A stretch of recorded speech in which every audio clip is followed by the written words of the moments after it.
मेरे प्यारे देशवासियों, नमस्कार। स्वतंत्रता दिवस की पूर्व संध्या पर आप सभी को मैं हार्दिक बधाई देती हूँ। हम सभी के लिए एक गर्व की बात है कि स्वाधीनता दिवस और गणतंत्र दिवस सभी भारतीय उत्साह और उमंग के साथ मनाते हैं। ये दिवस हमें भारतीय होने के गौरव का विशेष स्मरण कराते हैं। 15 अगस्त की तारीख हमारे सामूहिक स्मृति में गहराई से अंकित है। औपनिवेशिक शासन की लंबी अवधि के दौरान देशवासियों की अनेक पीढ़ियों ने ये सपना देखा था कि एक दिन देश स्वाधीन होगा। देश के हर हिस्से में रहने वाले पुरुष और महिलाएं, बूढ़े और जवान विदेशी शासन की बेड़ियों को तोड़ फेंकने के लिए व्याकुल थे। उनके संघर्ष में निराशा नहीं, अपितु बलवती आशा का भाव था। आशा का वही भाव स्वतंत्रता के बाद हमारी प्रगति को ऊर्जा देता रहा। कल जब हम अपने त्रिरंगे को सलामी दे रहे होंगे तो हम उन सभी स्वाधीनता सेनानियों को भी श्रद्धांजलि अर्पित करेंगे जिनके बलिदान के बल पर 78 साल पहले 15 अगस्त के दिन भारत ने स्वाधीनता हासिल की थी। अपनी स्वाधीनता का पुनः प्राप्त करने के बाद हम एक ऐसे लोकतंत्र के मार्ग पर आगे बढ़े जिसमें सभी वयस्कों को मतदान का अधिकार था। दूसरे शब्दों में कहे तो हम भारत के लोगों ने अपने नियति को स्वरूप देने का अधिकार स्वयं को अर्पित किया। अनेक लोकतांत्रिक व्यवस्थाओं में जेंडर, रिलीजन तथा अन्य आधारों पर लोगों के मताधिकार पर पाबंदियां होती थी, परंतु हमने ऐसा नहीं किया। चुनौतियों के बावजूद भारत के लोगों ने लोकतंत्र को सफलतापूर्वक अपनाया। लोकतंत्र को अपनाना हमारी प्राचीन लोकतांत्रिक मूल्यों की सहज अभिव्यक्ति थी। भारत भूमि विश्व के प्राचीनतम गणराज्यों की धरती रही है। इसे लोकतंत्र की जननी कहना सर्वथा उचित है।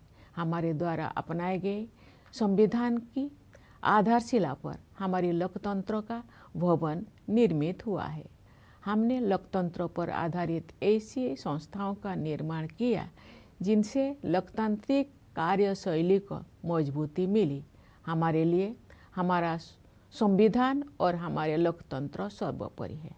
अतीत पर दृष्टिपात करते हुए हमें देश के विभाजन से हुई पीड़ा को कदापि नहीं भूलना चाहिए। आज हमने विभाजन विभीषिका स्मृति दिवस मनाया।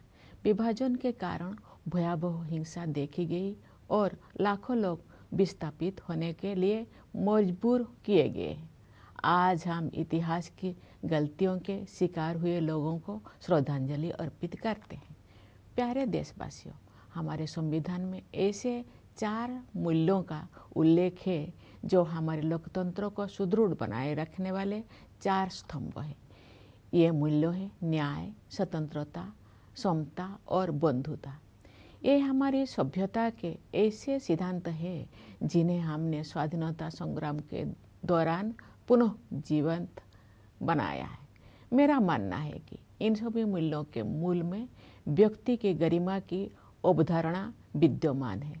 प्रत्येक व्यक्ति समान है और सभी को ये अधिकार है कि उनके साथ गरिमापूर्ण व्यवहार हो।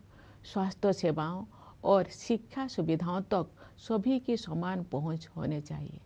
सभी को समान अवसर मिलने चाहिए। जो लोग पारंपरिक व्यवस्था के कारण वंचित रह गए थे, उन्हें मदद की जरूरत थी।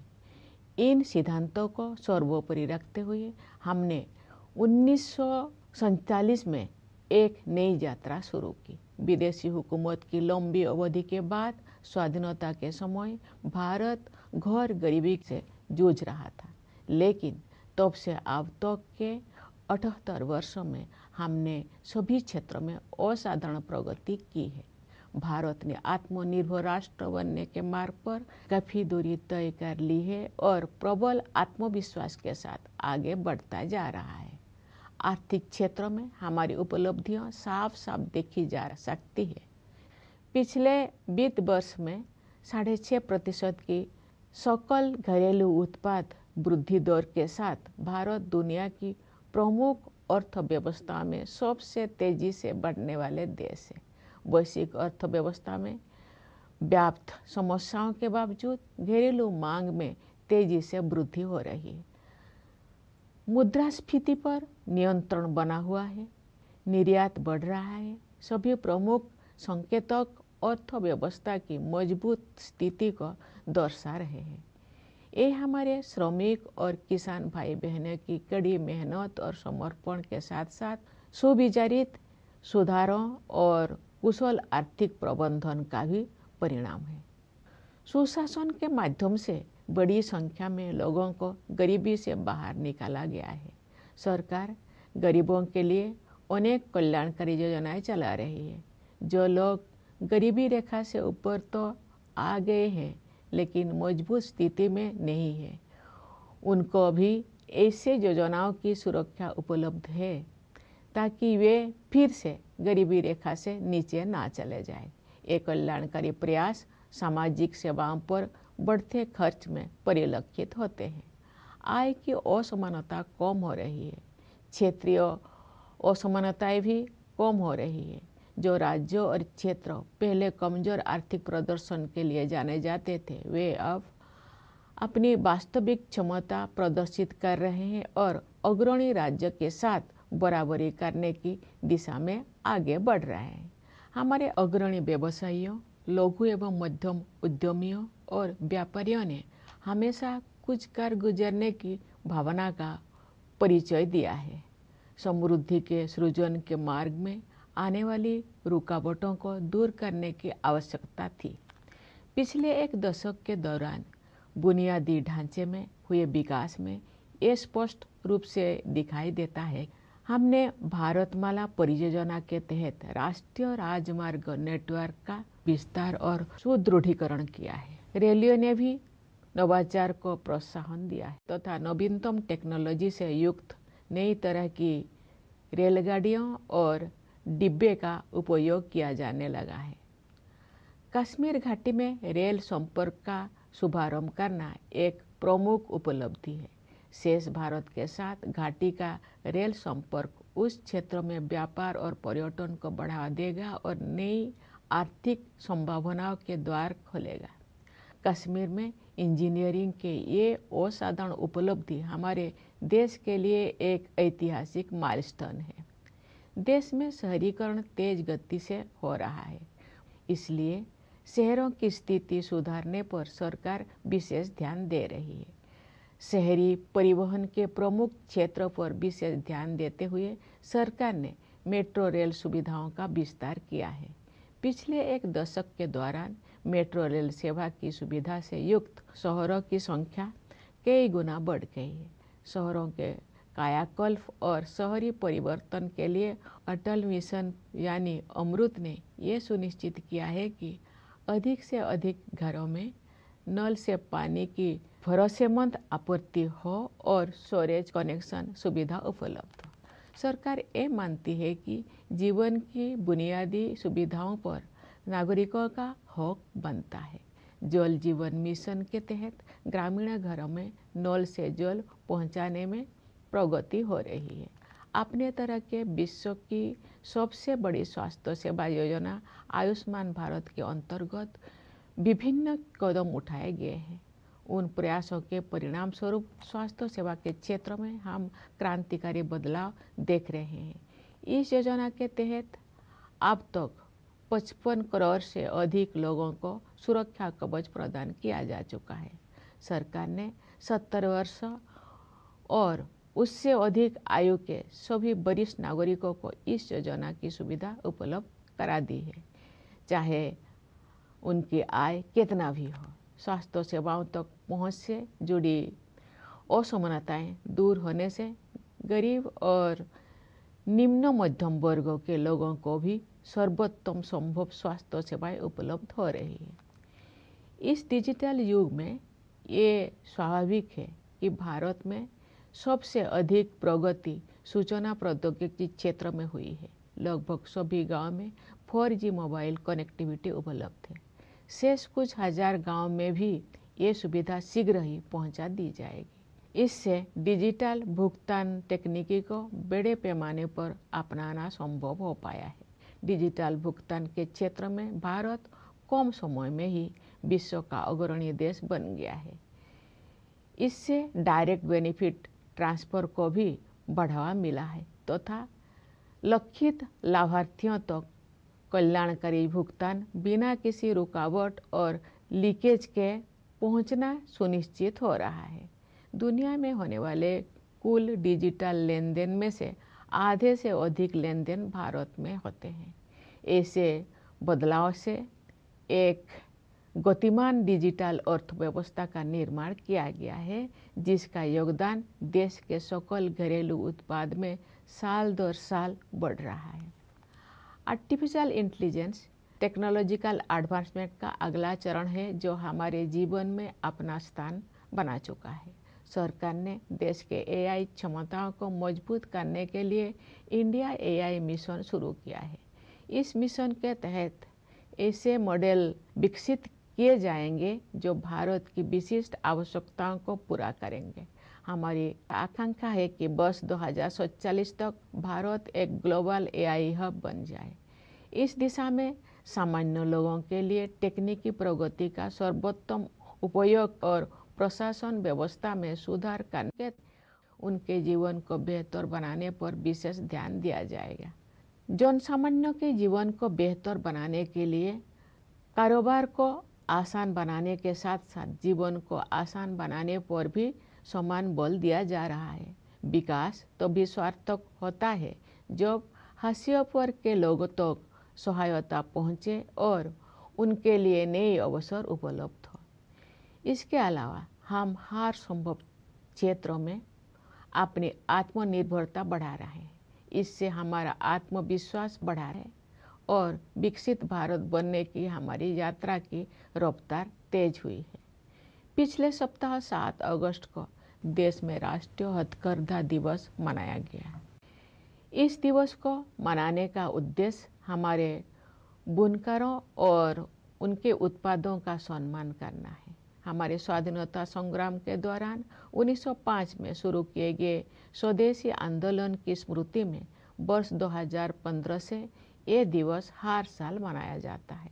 महात्मा गांधी ने भारतीय कारीगरों और शिल्पकारों के खून पसीनों से निर्मित और उनके अतुलनीय कौशल से युक्त उत्पादों को बढ़ावा देने के लिए स्वदेशी की भावना को और मजबूत किया था। स्वदेशी का विचार मेक इन इंडिया और आत्मनिर्भर भारत अभियान जैसे राष्ट्रीय प्रयासों को प्रेरित करता रहा है। हम सबको ये संकल्प लेना है कि हम अपने देश में बने उत्पादों को खरीदेंगे और उनका उपयोग करेंगे। प्यारे देशवासियों, सामाजिक क्षेत्र में किए गए प्रयासों से संवर्धित समग्र आर्थिक विकास के बल पर भारत 2047 तक एक विकसित अर्थव्यवस्था बनने के मार्ग पर अग्रसर है। मैं समझती हूँ कि अमृत काल के इस दौर में आगे बढ़ते जाने की राष्ट्रीय यात्रा में सभी देशवासी यथाशक्ति अपना सर्वाधिक योगदान देंगे। मेरा मानना है कि समाज के 3 ऐसे वर्ग हैं जो हमें प्रगति के इस मार्ग पर आगे बढ़ाएंगे। ये 3 वर्ग है हमारे युवा, महिलाएं और वे समुदाय जो लंबे समय से हाशिए पर रहे हैं। अंततः हमारे युवाओं को अपने सपनों को साकार करने के लिए अनुकूल परिस्थितियां मिल गई है। राष्ट्रीय शिक्षा नीति के माध्यम से दूरगामी बदलाव किए गए हैं। शिक्षा को जीवन मूल्यों से तथा कौशल को परंपरा के साथ जोड़ा गया है। रोजगार के अवसर तेजी से बढ़ रहे हैं।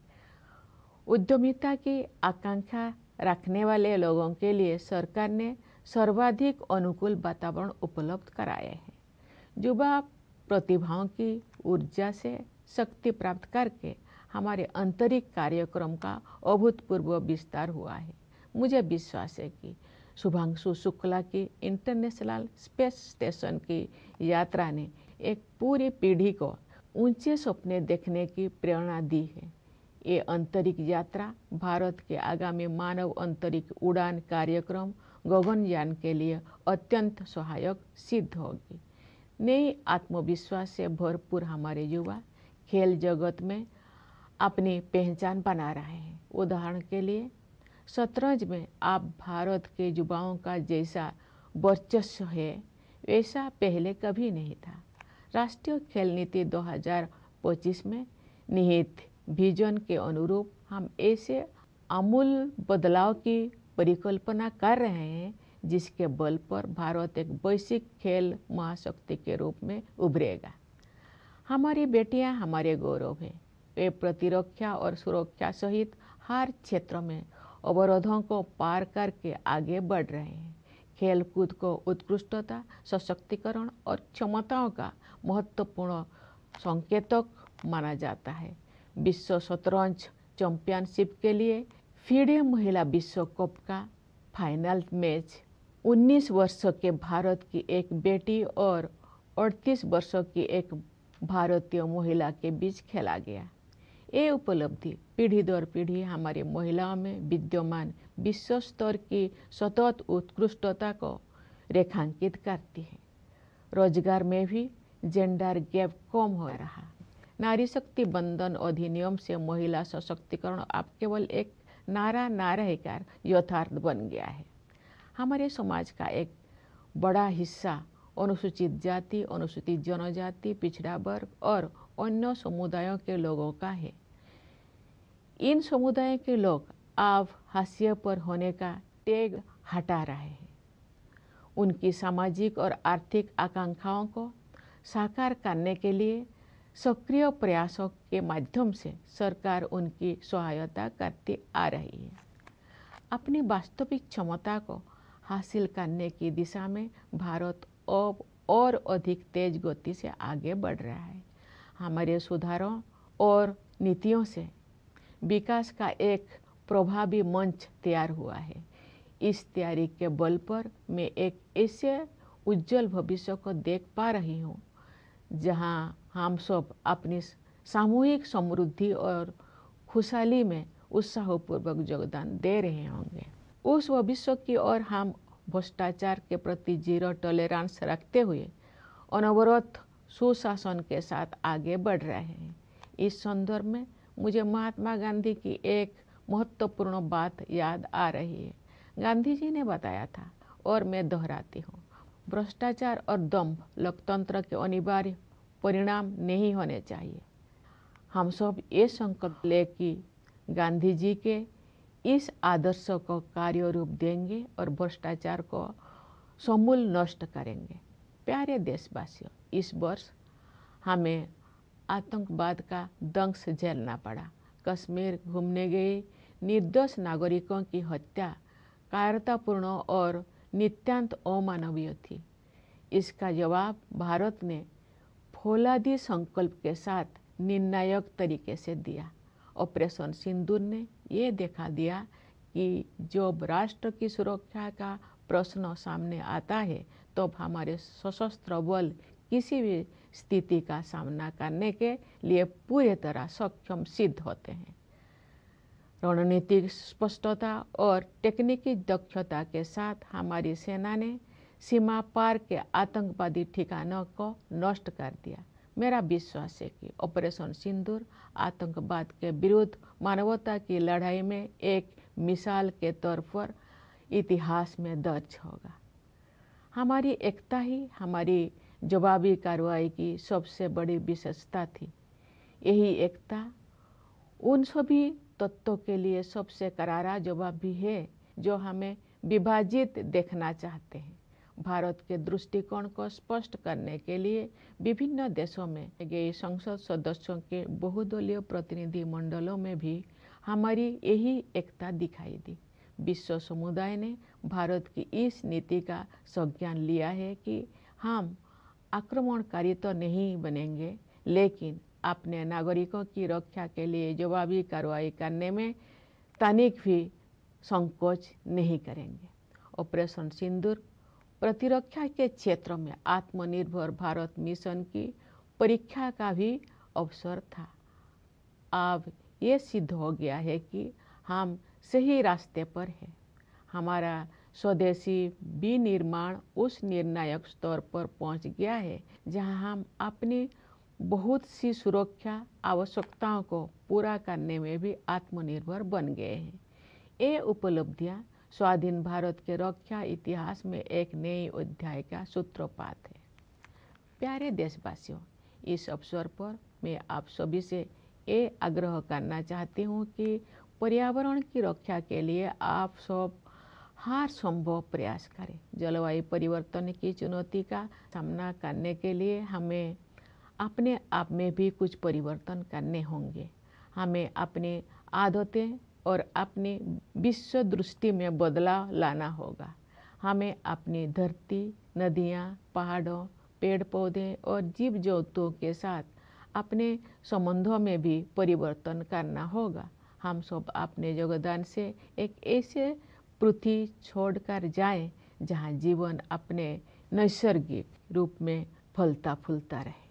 प्यारे देशवासियों, हमारी सीमाओं की रक्षा करने वाले सैनिकों, पुलिस तथा केंद्रीय सशस्त्र पुलिस बलों की ओर मेरा ध्यान विशेष रूप से जाता है।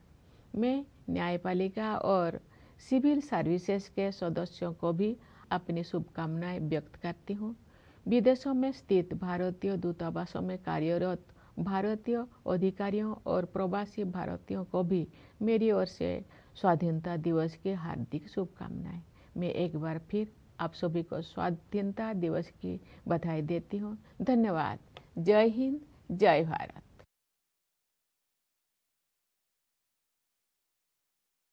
My dear fellow citizens, I extend my heartiest greetings to all of you on the eve of Independence Day.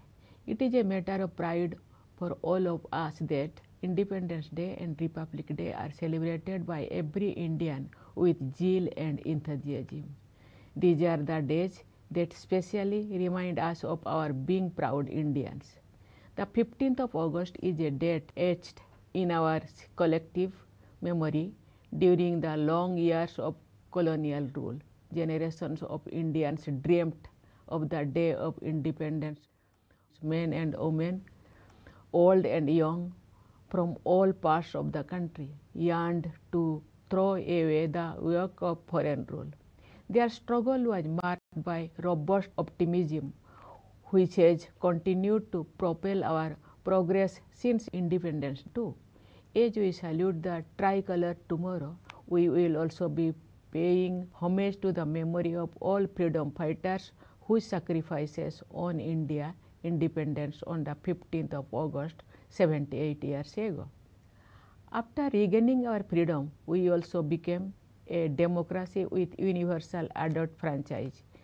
In other words, we the people of India put the power to shape our destiny in the hands of each of us without any restrictions of gender, religion and other factors that had barred many people from voting in other democracies.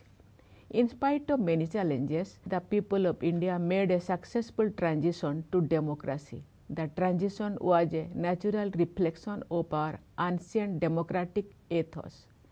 India had the oldest republics in the world. It is rightly acknowledged as the mother of democracy. When we adopted the Constitution, it provided the edifice of democracy. We built democratic institutions that strengthened the practice of democracy. We prize our Constitution and our democracy above everything else. As we look back on the past, we must not forget the pain inflicted by the partition of the country. Today, we observe Vibhajan Vibhishika Smriti Divas. Terrible violence was witnessed and millions were forced to relocate due to partition. Today, we pay tributes to the victims of the follies of history. Dear fellow citizens, our Constitution contains four values as the four pillars upholding our democracy. They are justice, liberty, equality and fraternity. These are our civilizational principles that we rediscovered during the freedom struggle. At the heart of them all, I believe, is the notion of human dignity. Every human being is equal and everyone deserves to be treated with dignity. Everyone should have equal access to health care and education. Everyone should have equal opportunity. Those who had been traditionally at a disadvantage needed to be given a helping hand. Keeping these principles foremost in mind, we started a new journey in 1947. After the long years of foreign rule, India was in utter poverty at the time of independence. But in the 78 years since then, we have made extraordinary progress in all fields. India is well on the way to becoming a self-reliant nation and is moving ahead with great confidence. In the economic field, our achievements are all the more noticeable. With a GDP growth rate of 6.5% in the last fiscal, India is the fastest growing among the major economies in the world. Even amid stress in the global economy, demand at home is pacing ahead. Inflation has remained under control. Exports are rising. All key indicators show the economy in the peak of health. This is as much due to carefully calibrated reforms and sagacious economic management as due to the hard work and dedication of our workers and farmers. A large number of people have been pulled out of poverty through good governance. The government has been running a series of welfare initiatives for the poor and also for those who have risen above the poverty line but are still vulnerable, so that they do not fall below it again. This is reflected in the rising expenditure on social services. Income inequality is reducing. Regional disparities are also disappearing. The states and regions earlier known for weaker economic performance are now showing their true potential and catching up with the front runners. Our business leaders, small and medium industries and traders have always exhibited a can-do spirit. What was needed was removing the bottleneck in the path of wealth creation. That is so visible when it comes to infrastructure development over the past decade. We have expanded and strengthened the national highway network under the Bharatmala Pariyojana. The railways too have innovated, introducing new types of trains and coaches equipped with latest technologies. The inauguration of the rail link in Kashmir Valley is a major accomplishment. Rail connectivity with the valley will boost trade and tourism in the region and open new economic possibilities. This engineering marvel at Kashmir is a historic milestone for our country. The country is rapidly urbanizing, hence the government has been paying special attention to improve the conditions of the cities. Addressing the key area of urban transport, the government has expanded metro rail facilities. The number of cities with a metro rail service has gone up multifold in a decade.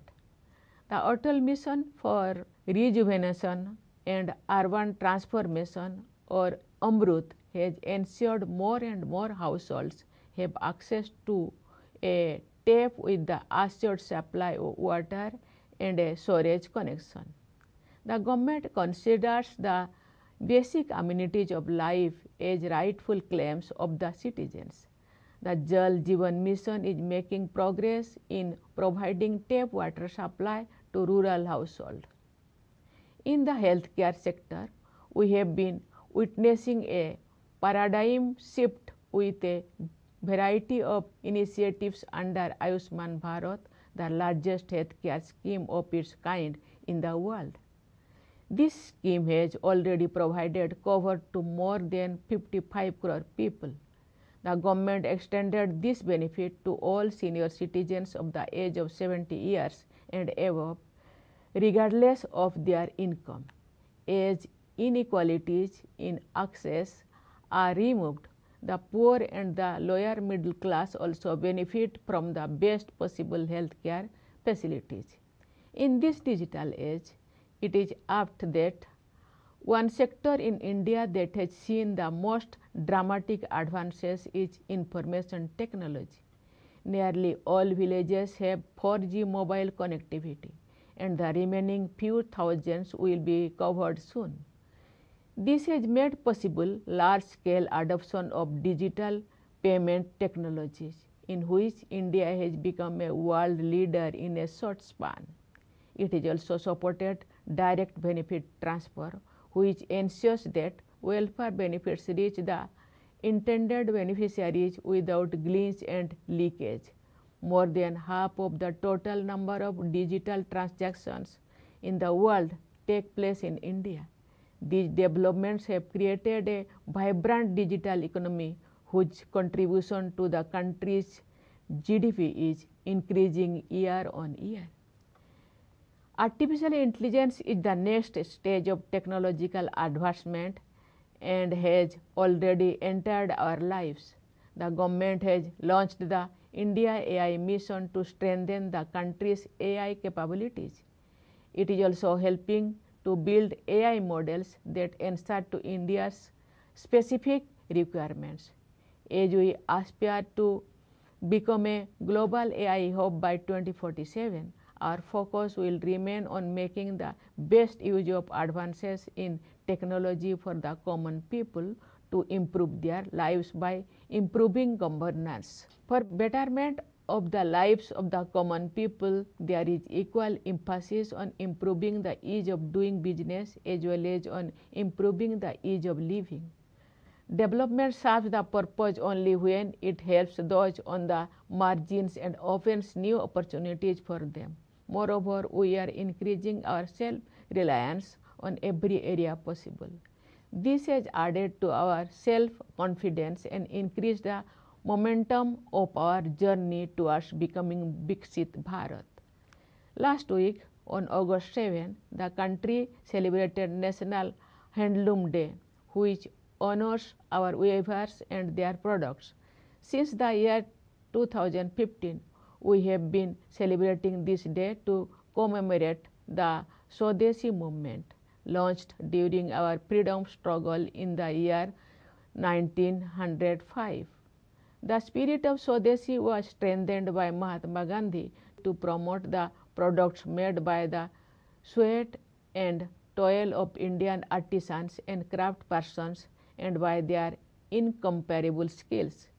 The idea of Swadeshi has been inspiring our national endeavors like Make in India initiative and Atmanirbhar Bharat Abhiyan.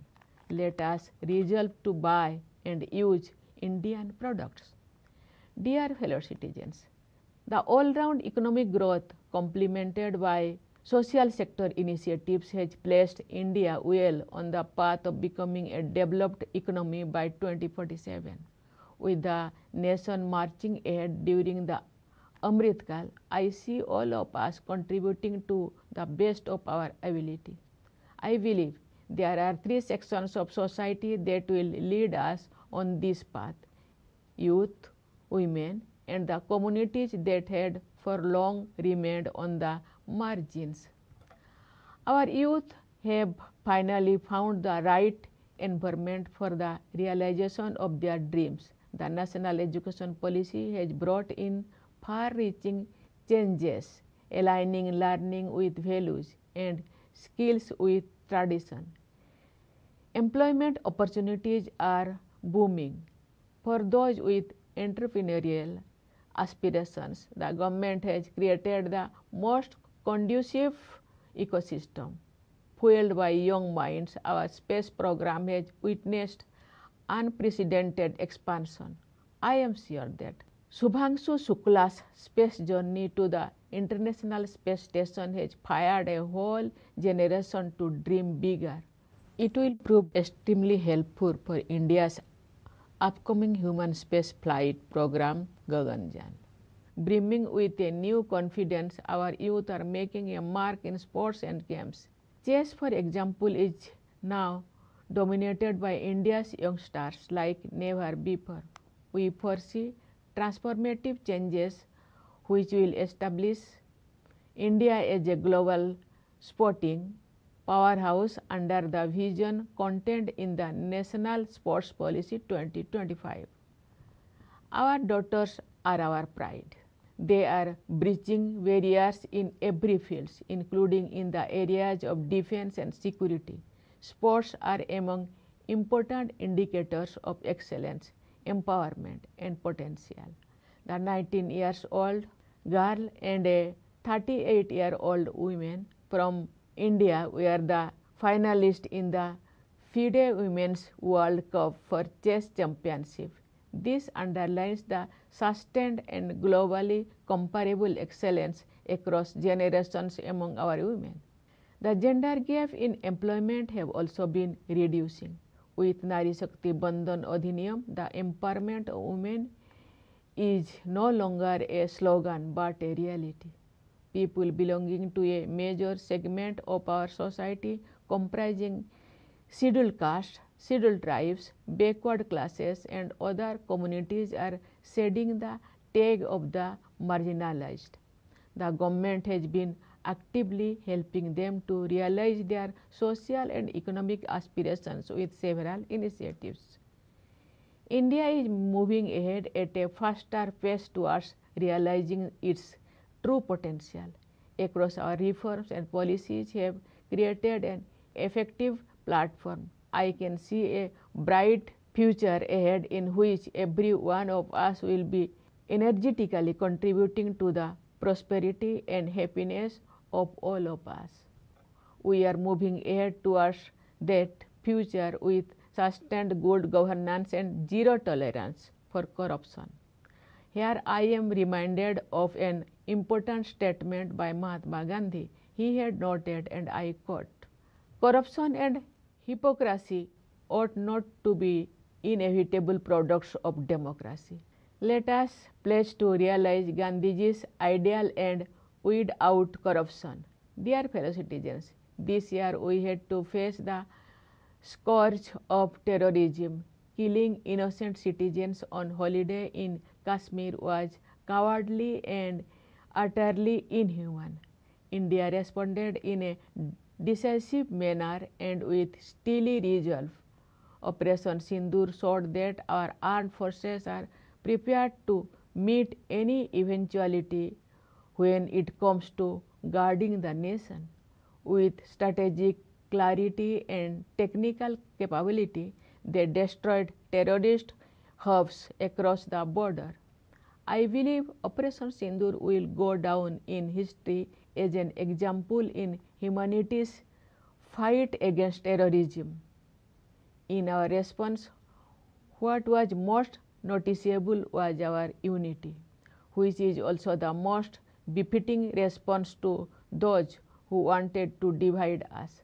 Our unity was on display also in the multi-party delegations of the members of parliament that reached out to various nations to explain India's position.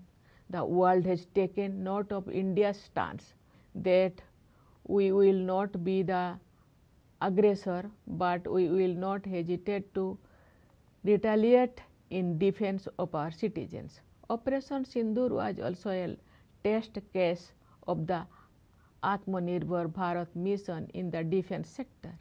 The outcome has proved that we are on the right path. Our indigenous manufacturing has achieved the critical level that makes us self-sufficient in meeting many of our security requirements. These are landmark achievements in India's defense history since independence. Dear fellow citizens, I would like to take this opportunity to urge all of you to do what you can to protect the environment. To respond to the challenge of climate change, we must also change. We must change our habits and our worldview. We must change our relationship with our land, rivers, mountains, and with flora and fauna. With contribution from all of us, we will leave behind a planet in which life will be flourishing in natural order. Dear fellow citizens, I have in mind specially the soldiers guarding our borders and the police as well as central armed police forces. I extend my greetings to the members of the judiciary and the civil services. My Independence Day greetings to the Indian officials in the missions abroad and also to the Indian diaspora. I once again extend my greetings for Independence Day. Thank you. Jai Hind, Jai Bharat.